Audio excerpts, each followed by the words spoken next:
नमस्कार दोस्तों, स्वागत है आपका अपना चैनल उत्तम ग्लोबल एजुकेशन में। दोस्तों, आज का हमारा टॉपिक है दिल्ली सल्तनत। पिछला वीडियोस में हम लोगों ने अरब आक्रमण, तुर्क आक्रमण ये देखा और आज इस वीडियोस में हम लोग दिल्ली सल्तनत के बारे में स्टडी करेंगे। तो चलिए बिना देर किए वीडियोस को करते हैं स्टार्ट। और अगर चैनल पर नए हैं तो चैनल को कर लीजिएगा सब्सक्राइब। आगे बढ़ते हैं। तो दिल्ली सल्तनत का जो ईयर चला वो 1206 ईस्वी से लेकर के 1526 ईस्वी तक कुल 320 वर्षों तक दिल्ली पर मुस्लिम सुल्तानों का शासन रहा था। 1206 ईस्वी से लेकर के 1526 ईस्वी तक अगर कुल मिलाकर के देखा जाए तो 320 वर्ष तक दिल्ली पर मुस्लिम सुल्तानों का शासन रहा था। एंड नेक्स्ट पॉइंट है हमारा कि भारत पर शासन करने वाले 5 वंश के सुल्तान शासन काल को जो कहा जाता था दिल्ली ये सल्तनत कहा गया। जो 5 वंश जो यहाँ पर शासन किए हैं उन लोग का जो शासन काल का कहा दिल्ली सल्तनत या सल्तनत ए हिंद या सल्तनत ए दिल्ली कहा गया। वो 5 वंश कौन कौन थे जिसने दिल्ली पे अपना हुक्म जमाए रखा? तो वो 5 मुस्लिम शासन कौन थे?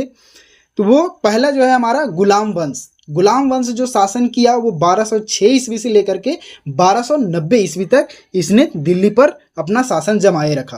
एंड नेक्स्ट है हमारा खिलजी वंश जो है जब जैसे ही गुलाम वंश खत्म होता है वैसे ही खिलजी वंश स्टार्ट होता है। यानी 1290 से लेकर के 1320 तक जो है वो खिलजी वंश का दिल्ली पर शासन रहा। एंड नेक्स्ट है हमारा तुगलक वंश जो है 1320 से लेकर के 1414 ईस्वी तक इसका जो शासन रहा वो दिल्ली पर रहा। और चौथा जो है हमारा सैयद वंश, इसका जो शासन काल रहा वो 1414 ईस्वी से लेकर के 1451 ईस्वी तक रहा। एंड नेक्स्ट लास्ट जो हमारा 5वां जो है लोधी वंश का जो शासन काल रहा वो 1551 से लेकर के 1526 तक, कुल मिलाकर के 320 वर्षों तक जो है मुस्लिम शासकों ने दिल्ली पर शासन किया। दोस्तों नेक्स्ट स्लाइड में हमारा है इन शासकों को याद करने का। अगर ये हमारा जो शासक है ये गुलाम वंश है, खिलजी वंश है, तुगलक वंश है, सैयद वंश है, लोधी वंश है, इसको याद कैसे करें और इसके शासक के याद कैसे करें? तो इसको हम लोग एक ट्रिक के जरिए समझते हैं, एक ट्रिक के जरिए याद करते हैं। तो देखिए इस चार जो वंश थे वो तुर्क थे जबकि अंतिम वंश अफगान था। इसमें से जो 4 वंश था वो तुर्क वंश था और जो अंतिम वंश था वो अफगान वंश का था। तो इसको याद करने के जो एक तरीका है, जैसे में इसका एक ट्रिक है। अगर आपको वंश को याद रखना है तो किस टाइप से आप याद रखोगे? गुलाब खिले तो सांस लो, ये ट्रिक से आप याद करके सकते हो। यानी गुलाब से आप समझ जाओगे क्या चीज? गुलाम वंश। एंड खिले यानी खिलजी वंश, तो यानी तुगलक वंश, सांस यानी सैयद वंश और लो यानी लोधी वंश। इस टाइप से आप इस वंश को याद रख सकते हो। यानी कि गुलाब खिले तो सांस लो, गुलाब से यानी गुलाम वंश, खिले यानी खिलजी वंश, तो यानी तुगलक वंश, सांस यानी सैयद वंश, लो यानी लोधी वंश। अब इसको शासक का याद कैसे रखेंगे?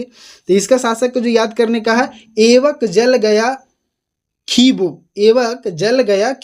यानी एवक यानी कुतुबुद्दीन ऐबक, जल गया, जल का मतलब यानी जलालुद्दीन, और गया यानी गयासुद्दीन, और खी यानी खिज्र खां, और ब यानी बहलोल लोदी। इस टाइप से आप इस ट्रिक के माध्यम से इन शासकों के और इन वंश को आप याद रख सकते हैं। तो चलिए नेक्स्ट स्लाइड में हम लोग देखते हैं गुलाम वंश। यहाँ पर हम लोग पहले स्टार्ट करेंगे गुलाम वंश के बारे में, उसके बाद हम लोग फिर जाएंगे खिलजी वंश, तुगलक वंश, सैयद वंश, लोधी वंश। टॉपिक्स बाय टॉपिक सारे वीडियोस को हम लोग सारे ये टॉपिक को कवर करेंगे। और अभी हम लोग थोड़ा सा इंट्रोडक्शन देख लेते हैं गुलाम वंश का। तो गुलाम वंश में इस वंश को गुलाम वंश इसलिए कहते हैं क्योंकि इसके संस्थापक कुतुबुद्दीन ऐबक मोहम्मद गौरी के गुलाम थे।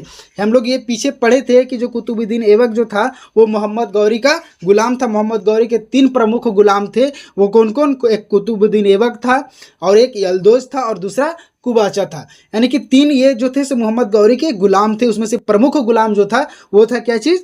कौन? कुतुबुद्दीन ऐबक। यहीं से इसका जो है गुलाम वंश का आगे आगे वंश बढ़ते चला जाएगा। और नेक्स्ट जो है हमारा नेक्स्ट पॉइंट अगर देख लेते हैं, गुलाम को फारसी में बदंगा कहा जाता है। दोस्तों आप ये फैक्ट से आप याद रख सकते हैं कि गुलाम को फारसी में क्या कहा जाता है। तो गुलाम को जो फारसी में है बदंगा कहा जाता है तथा इन्हें सैनिक सेवा के लिए रखा जाता है। बदंगा को किस लिए रखा जाता है? तो सैनिक सेवा के लिए रखा जाता है। इस वंश का दरबारी भाषा जो है वो फारसी था। गुलाम वंश का जो दरबारी भाषा था वो क्या था, फारसी था, और इस वंश की सबसे प्रमुख भाषा भी फारसी ही था। इस वंश को इलवरी हो या ममलूक या दास कहा जाता है। इस वंश को इलवरी या ममलूक या दास कहा जाता है। नेक्स्ट पॉइंट है हमारा गुलाम वंश के प्रमुख शासक। हम लोग के इन शासकों के बारे में गुलाम वंश में अगर हम पढ़ेंगे तो कौन कौन से शासक के बारे में पढ़ेंगे ये इसमें हम लोग देखते हैं। तो फर्स्ट जो हमारा शासक होगा वो होगा कुतुबुद्दीन ऐबक। कुतुबुद्दीन ऐबक किस वंश था, यानी कुतुबी वंश था। इसका शासनकाल जो चला गुलाम वंश में, जो इसका जो शासनकाल चला, जो कुतुबुद्दीन ऐबक का शासनकाल चला, वो 1206 से लेकर के 1210 ईस्वी तक चला।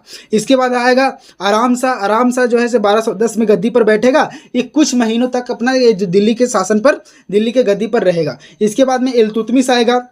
ये शमसी और इलवरी वंश से ही था, और ये जो है से 1211 में गद्दी पर बैठेगा और 1236 तक ये दिल्ली पर अपना शासन जमाई रखेगा। इसके बाद में आएगा रुकनुद्दीन, 1236 में बैठेगा। फिर आएगा रजिया सुल्तान। रजिया सुल्तान जब जो है से एक महिला शासिका थी, भारत की प्रथम महिला अगर शासिका देखा जाए तो कौन है, वो थी रजिया सुल्तान। तो रजिया सुल्तान जो है से 1236 में गद्दी पर, दिल्ली के गद्दी पर बैठेगी, और ये 1240 तक यानी कि 4 साल तक ये शासन दिल्ली पर करेगी। उसके बाद में ब्राह्म शाह आएगा। उसके बाद में अलाउद्दीन मसूद शाह आएगा, नसरुद्दीन शाह आएगा, बलवन आएगा, कैकुबाद आएगा, क्यूमर्स आएगा। यानी ये लास्ट जो गुलाम वंश का जो अंतिम शासक होगा वो कौन होगा, क्यूमर्स होगा, और पहला शासक कौन होगा, कुतुबुद्दीन ऐबक होगा। बीच वाले लोग को हम लोग देखें, और इसमें हम लोग सारा एक एक करके एक एक को हम लोग को डिस्कशन करना है, एक एक को पढ़ना, एक एक शासक के बारे में हम लोग नेक्स्ट वीडियो में पढ़ेंगे। नेक्स्ट वीडियो हमारा जो रहेगा वो कुतुबुद्दीन ऐबक पर रहेगा। तो दोस्तों अगर चैनल को सब्सक्राइब नहीं किए तो चैनल को कर लीजिएगा सब्सक्राइब। फिर मिलते हैं नेक्स्ट वीडियो में, तब तक के लिए जय हिंद, जय Bharat, thank you so much.